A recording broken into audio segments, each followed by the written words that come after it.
Hey, and thank you so much for joining us on the Mindset Conversations for Men podcast. Today, my guest is Pablo Alvarado.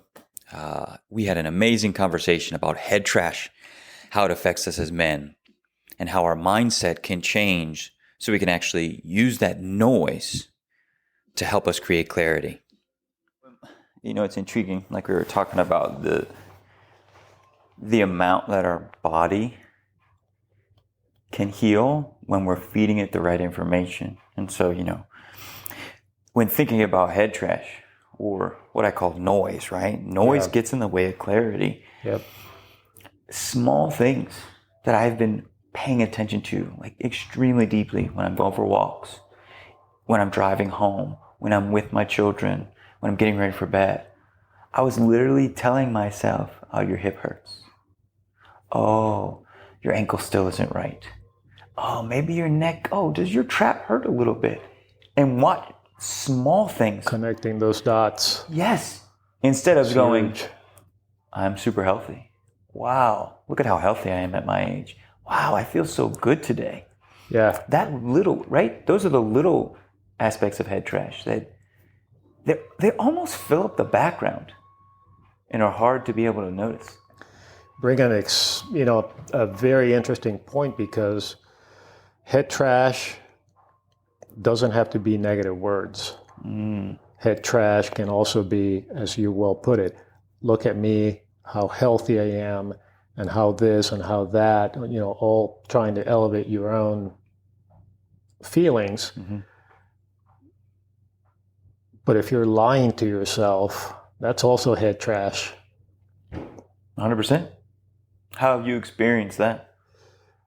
I've experienced that with in my own business growth. Even, this was really, really present until probably about 5-6 years ago, where I actually believed that I was more ahead than I was in business. And I was also portraying that image out there. So not only was I lying to myself, but I was lying to everyone around me. Mm-hmm. And I mean, that's toxic.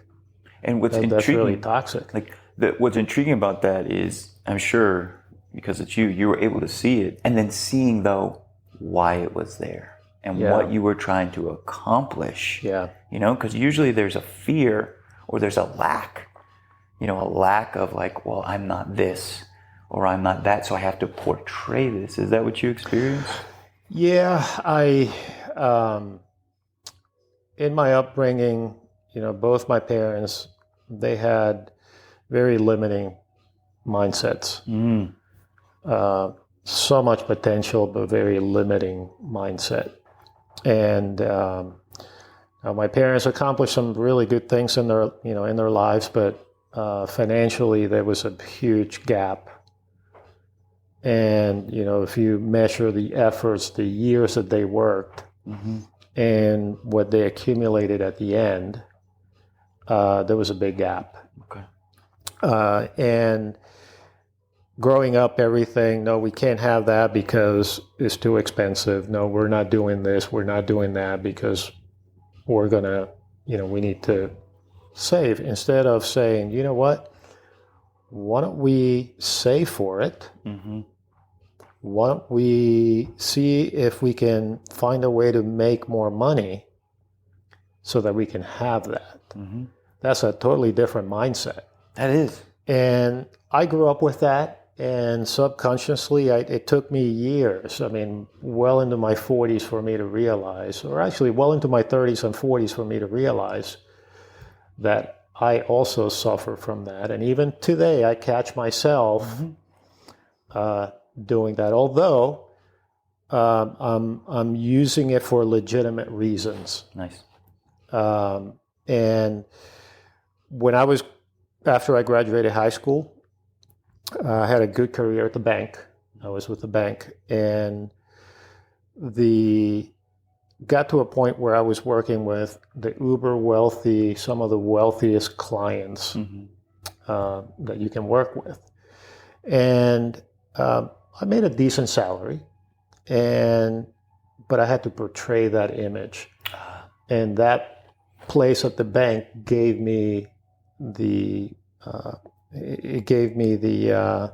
space for me to let all my insecurities, at least hide them. Correct. So that I could play somebody else. It gave me it was like a movie set that gave me an opportunity to be somebody I was not, that I wanted to be, but I wasn't there yet. And the subconscious, right, was running the show at that point. Yeah. Because it was giving you these things that you were programmed to believe. Yeah. It's so hard to pull them to the surface. Yeah.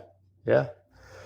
And it took me years to realize that. And actually, it was my now wife, when we were dating, she went through a program that, the premise was to help you clear all that baggage that you had been carrying all your life. If you did the work. That's the key. If you did the work. Oh, man. And I'll never forget, we were in New York City. And we went to a Yankees playoff game, and they were playing the Tigers, Detroit Tigers. And we were in the hotel, and she was explaining this to me.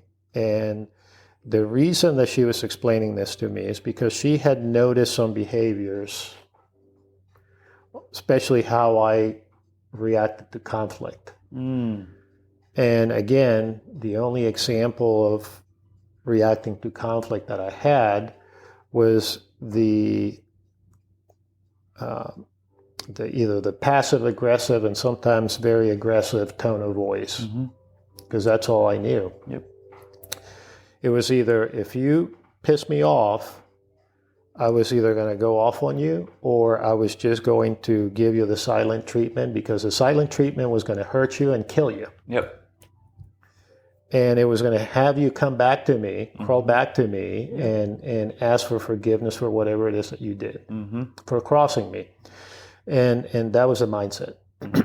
And so she mentioned this place to me, and I remember on the way back from New York, we were sitting together. We rode one of those $15 bus rides to New York. And we took the very last one out of New York. And I remember telling her, I'm going to do it. I hadn't looked at anything online. I hadn't done anything. Because at that point, I knew I needed to do something different. I needed to change the course of my life. And I had to start somewhere.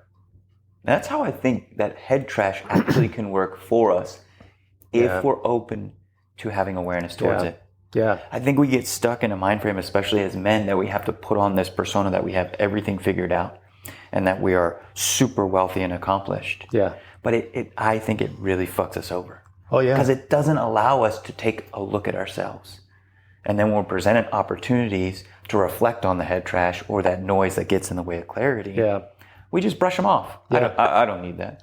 So kudos to you for actually having the strength, right? And I think that's true strength as a man. To go, wow, that's very valid.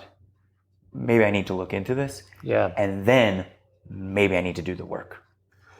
And the work is not over. I mean, it goes on, it goes on, it goes on. And there are some things that are so embedded in our subconscious. And you talked about rewiring. You talked about learning how to rewire your whole nervous system. And we've also talked about some of the struggles that we continue to have in our own personal lives with our family members, with those close to us, where I don't know, at least for me, when there is some conflict, just the fact that I'm being confined, I'm in the confinement of my safe space at home. Sometimes I feel, I don't know if this happens to you, like, I'm the king of the castle. However, therefore, I'm entitled to say whatever I want and do whatever I can. And fall on old patterns. And the work is not easy, but it's worth it. It is. And I think that especially at home is where we can really see ourselves fully. Yeah. Like I'm the quietest now than I've ever been in my whole life in my home. I watch more with my children than I talk. Because the patterns, like you said, they're so deeply ingrained. Yeah. But I know sometimes what is going to come out of my mouth is not healthy for them. No. It's not. And because the reactions that I was always given were anger or manipulation. Yep. In some way. And so I literally, you know this, like I pay so much attention to my tone to the point where I know if I can't control my tone in that moment, I don't say anything. And the kids pick up on it now. They're way more emotionally evolved than I ever was at their age. Yeah. And so they'll watch me and, why aren't you saying anything? I'm like, damn it. I don't have anything correct to say right now. Yeah. Come on, Dad. Just what? Come on. What is it? I'll come back to you later. Yeah. But I find it really intriguing that we as men were programmed to dominate situations, but the best thing we can do sometimes is watch situations. Yeah. Yeah. I mean, I come from a culture that, and you do as well, where, the machismo, that's what shapes a man according to that culture. Yep. You being sensitive to other human beings' feelings is not. Correct. And it's discouraged, and you get called every name in the book. 100%. So it's very difficult to make progress in that environment, or at least with that mindset. And I've gotten to the point where I don't care how sensitive people think I am, or how much sensitivity, positive sensitivity, because there's also negative sensitivity. I don't care what people have to say about that. Correct. Especially, a lot of insecure males, they tend to go with the insults and the poking fun at you, the negative criticism of you, because it's easier for them to do that and hide. 100%. Instead of validating you. Or facing themselves. And that, you bring another point. I mean, there were times that in my life that I couldn't look at myself in the mirror. I didn't like it. I agree. I did not like it. And I saw, not to use sports analogies here, but I saw Coach Bill Parcells. I think the show on the NFL Network is called Football Life. And he's written about this. I think he has either a poem, I don't know if it's a poem or a book, but it's about the man in the mirror. You have won at life if you can look at the man in the mirror and smile. Seriously. There was so many times when I was trying to, and this is a thing that nobody talks about in changing our mindset and dealing with head trash as a man. It's hard fucking work. It isn't just this like, oh, one day I feel 10 times better. It is a consistent effort to uproot really deep shit. It's like losing weight. There's no pill for it. There's no pill for it. And it's enough work to then, and I can remember over and over again, fucking feeling like I make progress and just falling back down into a hole. And then the next morning look at myself going, fuck, why you do this again? Yeah. And then eventually, right, I feel like when we take consistent effort to try to change what's in our mind, we get better and better and more comfortable at it. To then one day I was able to look at myself and go, hey, I love you and I care about you. Yeah. And I'm happy with the man that you are, despite it all. Yep. Because it's never going to go away, all those things. It's how you handle them. You can change. You can't change the past. Correct. You can't change the experiences of the past, but you can certainly do something about changing what's ahead of you. I can't remember, this is probably about 7 years ago, and my wife's family, we all got into a deep conversation, and my wife's brother said, I'm not perfect, but I do my best to not say anything at home that I couldn't say in public comfortably. Huh. Ooh, that's a good one. And that stuck with me. Yeah. I don't remember the topic. I don't remember what caused the conversation. But I do remember that specific set of words that he used. Mm-hmm. And if you think about that, I've grew up in an environment where everything was criticism of others, and it was negative criticism, and it could be something benign. Look at that person's outfit. Yep, it looks horrible on them. Those people, don't they have a little bit of class? Right. At least iron your clothes. Right. And it was easy to. That just comes natural in that environment. And it's so ingrained in our society. It is. That it's just, we don't know what that person's dealing with. Not at all. And the judgment I've found is a reflection of self-judgment. Yeah. Which is why it's so easy for us to judge, because we're constantly judging ourselves. Yeah. And right now you make a great point in society. We're literally being programmed as men to do more, to have more, to be more, to go after bigger things. Not out of self-love or out of giving to others and creating a better world, but out of filling some hole inside of us. Yeah. And I think that programming, along with our programming from our past, just creates such noise and head trash that I've seen it debilitate men. Yeah. It can be. I've been close to that in the past. The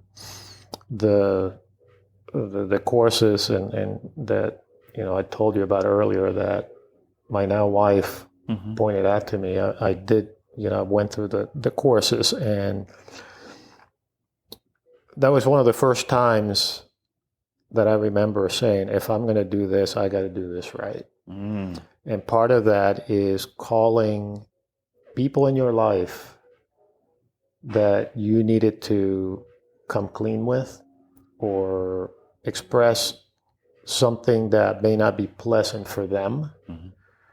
I even had to do it with my now wife, with my girlfriend, who's my wife now. There were some things that I had been hiding from her that I had to call and tell her, or I told her, I think, the last day of the course, because I was finding ways to not confront the things that I had done. That whether she would ever find out or not, whether it was her or anybody else, this was part of the work. You had to do it because, the truth will set you free. Correct. And so I had to do that. I remember calling my dad, and I said, Dad, I got to tell you something. I said, for a lot of years, I've been resenting you. I've had a lot of resentment. And then I bullet point all the things that led to that resentment. And to my surprise, he listened to it. And he apologized for that. One of my best buddies and I, there were some things that I had done to him that he didn't know. So I called him up, and it opened up a whole conversation, opened up a whole can of worm that we had to empty all the worms out of it. Correct. And called my own mother. I said, hey, listen, I realize now in my life why I feel, insecure about certain things, relationship with people, especially with women, because, I've always felt abandoned. Mm-hmm. So that opened up a whole other conversation as to, why she had done certain things that she had done. And there was a whole other side to that story that I had no idea that what she was feeling. Correct. There's more to it than meets the eye. Mm-hmm. Again, it comes with judging other people. We don't know who they are, what they've been through, what their perspectives are, what their struggles are. Mm-hmm. And so... But there's facing that head trash like you did.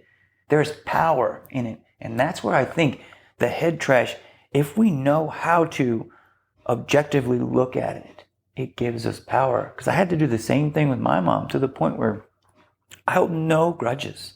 I have no grudges. You know how freeing that is? Oh, it's awesome. Fucking 40, 35 years, and to not feel like you did this to me and you did that.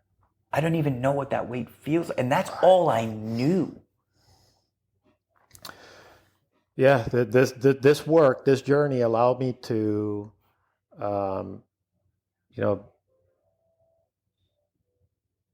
before my mother passed away, we had some conversations, some really come to Jesus conversations about things that I have done, things that I thought she had done to me. And I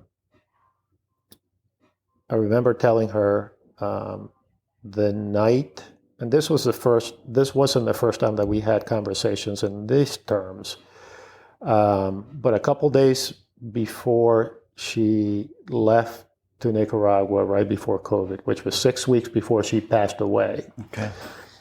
I remember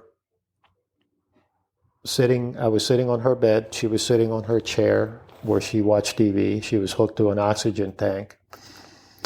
But she was still very aware, very conscious, she was still directing certain things that she wanted. She was still very much with us. And I said to her, is there anything that needs to be said? Is there anything left unsaid between you and I? And she said, no, there's nothing. And the last time I talked to her was probably hours before she passed, probably 12 hours before she passed. And to this day, it sucks losing your mom, especially she was 70. That was way too young. But I really,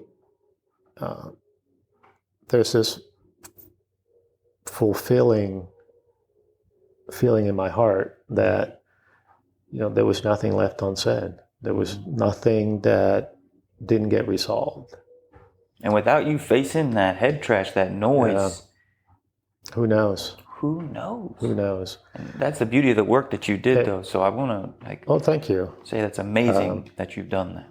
Well, it also allowed her to say her piece, to say whatever it is that she needed to say, and let me know, even though, I was going through periods of distress, it was never my intention to abandon you. And so it's also, as unpleasant as it may be for you to face a head trash and tell people, hey, listen, whatever it is, whether it's an apology or asking for forgiveness for something that you did to them, it also allows that other person, it creates a space in which the other person can really feel validated. All right, okay, that was great, thank you. It's a really good point. Yeah. I think it also...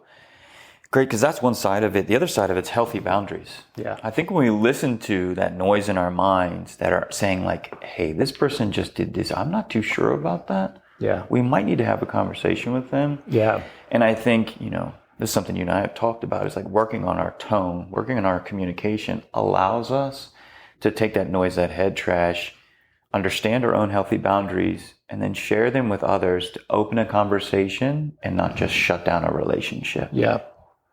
Yeah.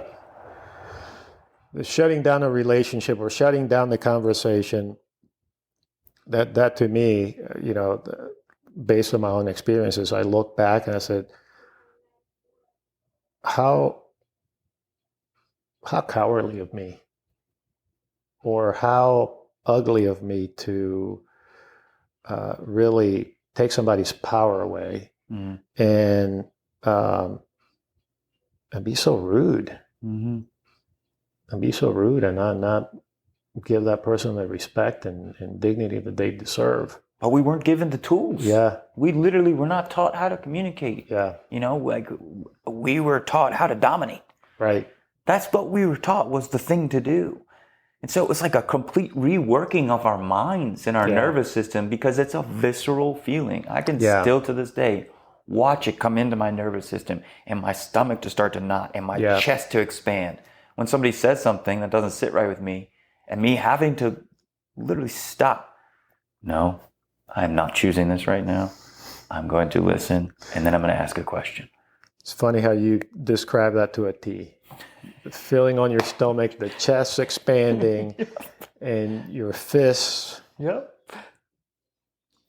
To the point where I walk around now where I'm watching people's body language everywhere I go. I walk with my hands behind my back, just like this, very calmly.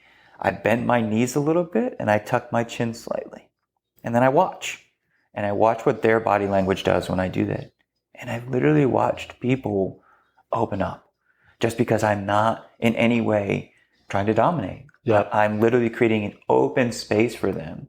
Because you know it. I mean, the beauty and the curse of us is we can automatically shift into that dominating posture. Yeah. And then we look a certain way, and then our face goes a certain way.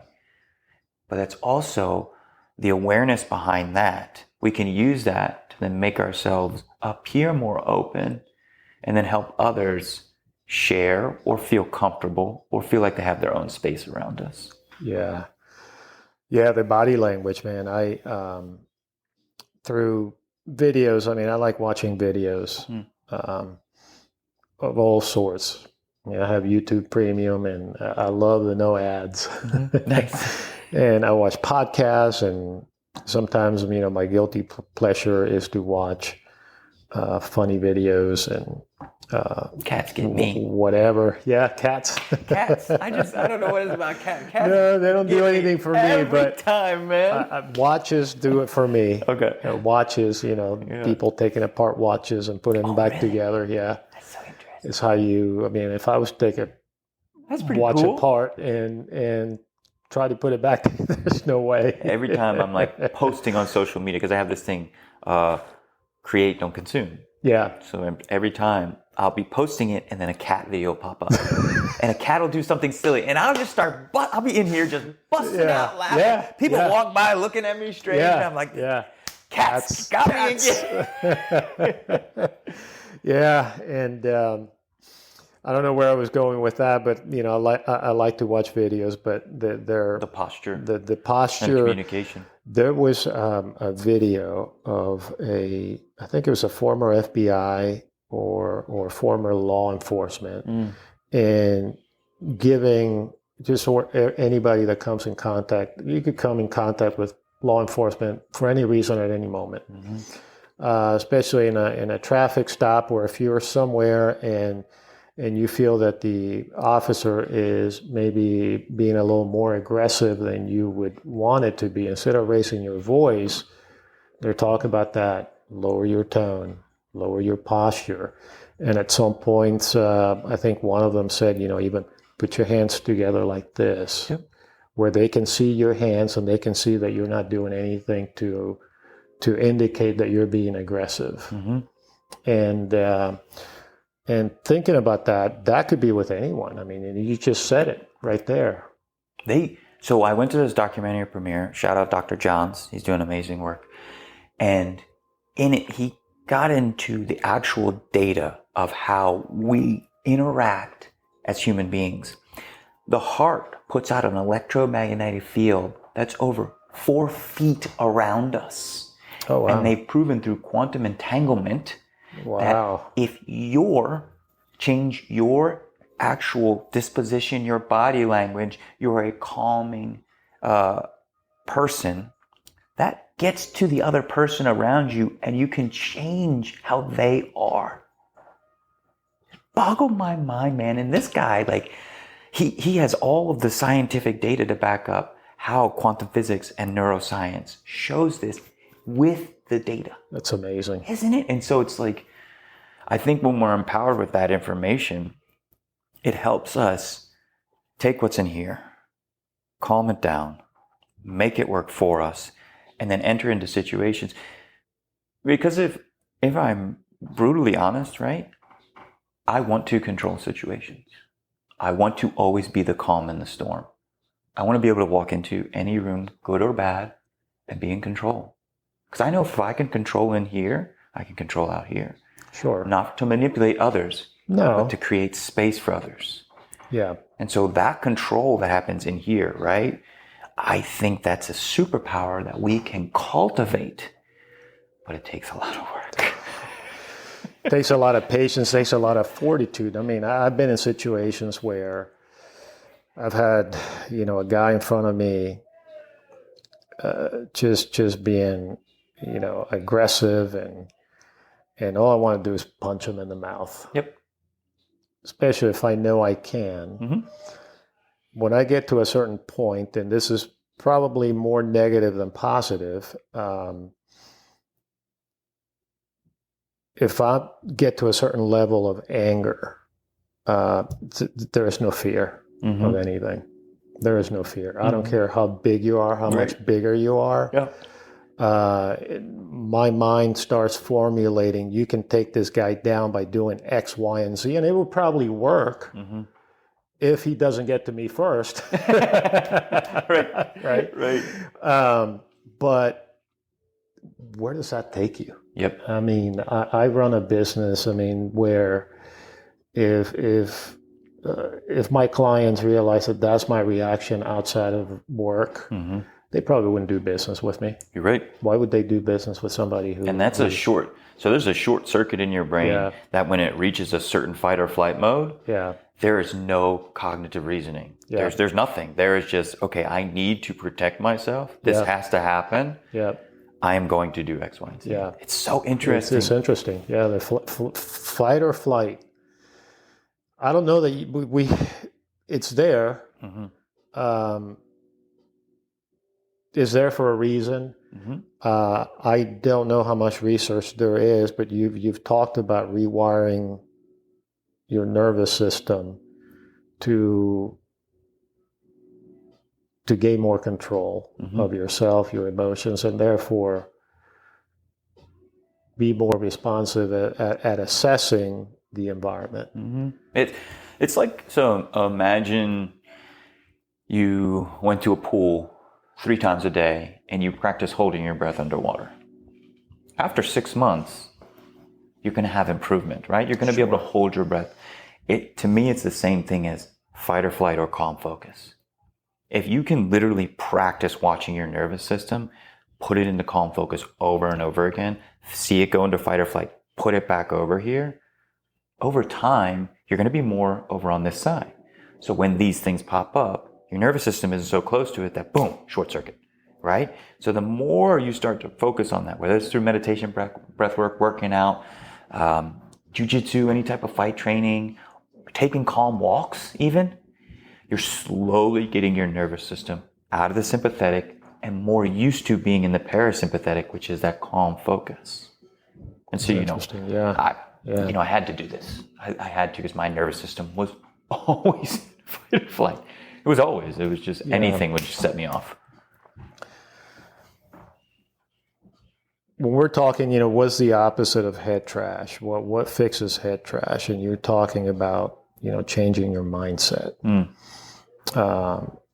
You as a mindset coach, what are some of those, if you can go back to the beginning when you were talking about rewiring your whole nervous system and became an expert at it, what were your starting points? What did you start with? Once you decided, okay, you got to a point where you decided or you realized, hey, this can be done, what were those first steps like? Because there's a lot of us out there that don't have that guidance. We don't have that compass that you have to find out on your own. Yeah, that's a great question. I remember watching myself and realizing that it was not the man I wanted to be. I could never do that before. When I realized, right? So when I broke my spine and I realized, holy shit, my spine injury has nothing to do with anything about work, about working out, about anything outside of the world. It has to do with me. Okay, what do I need to do? I have to create self-awareness. I had to. You can't change what you can't see. Right. And so I immediately started to, and it sucked because everything was negative. I fucking suck. I can't do this. I fucking hate that person. This shit sucks. Why do I wake up in the morning? I want to drink 10 beers. It was nothing but trash. Yeah. But I stuck with it. So one, right? Self-awareness. Having the strength to sit in your own mind and not escape it. We're usually trying to escape our minds. Whether it's with TV, whether it's with driving, whether it's relationships, whether it's booze, drugs, whether it's success and money. Yeah. Oh, yeah. Of course. So we're trying to constantly escape it. Well, the first step is watching your mind. The second step that happened for me was seeing what inputs I was taking in. Now, inputs were people. Inputs were alcohol. Inputs were movies, music. Inputs were how I was speaking. I had to watch all of these things. So then I started reading books instead of watching violent shows.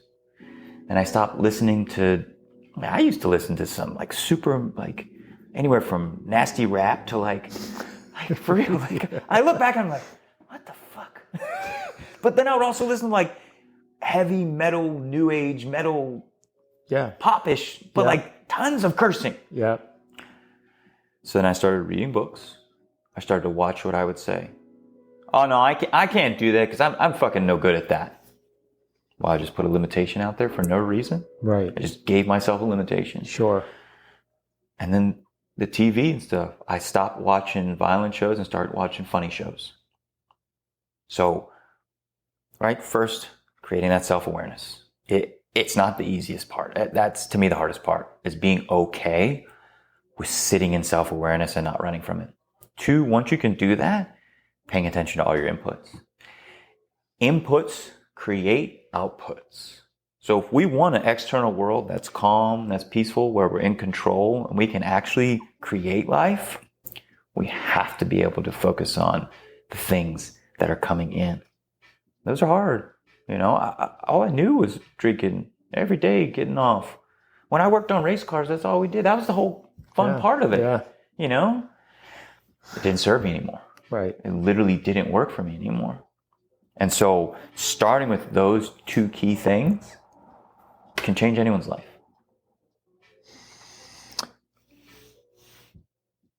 It doesn't happen overnight. Nope. A lot of the things that you're describing were things that a lot of us deal with. Mm-hmm. A lot of us men deal with. And for you, unfortunately, it was a broken back. Mm-hmm. For me, it was, the threat that I was going to lose a very meaningful relationship to me. Mm-hmm. And back to that program that I took, that my wife, recommended, and I agreed to, I was battling with finding ways out to not share things and come clean with people in my life. And one of the ushers, so I was talking to him, I told him, listen, here are a couple of things that I'm struggling sharing. And they were difficult. And without hesitation, he pointed to a banner that they had. He goes, if you want to create the life that you want, and he pointed to that, you have to do this. You have to do it for you, and you have to do it for them. Mm-hmm. Everybody wins if you do that. As unpleasant as it may be, everybody wins. Because in the end, the beauty of our lives as men is we are the problem and the solution. Most of us don't want to face that. We want to blame everyone else. Yeah. But it starts with us. Yeah. And we're that ripple effect all around us. I don't think I've ever sat down, or I don't recall sitting down unless, I've talked to you, where I'm sitting here listening to you and shaking my head yes. Because everything that you're saying, everything that you're putting out there for everybody to see is so true. Mm. It's so true. We had a conversation in the beginning of our relationship. We were so funny. I don't know if I'm pretty sure you remember this. You're like, why do you not have a podcast? Yeah. Now here we are. I kind of remember Full that. circle. Yeah, I remember that. It was that, and what was the other thing? Group coaching. Group coaching. Yeah, the group coaching. Too. Yeah. And I just started that. Yeah.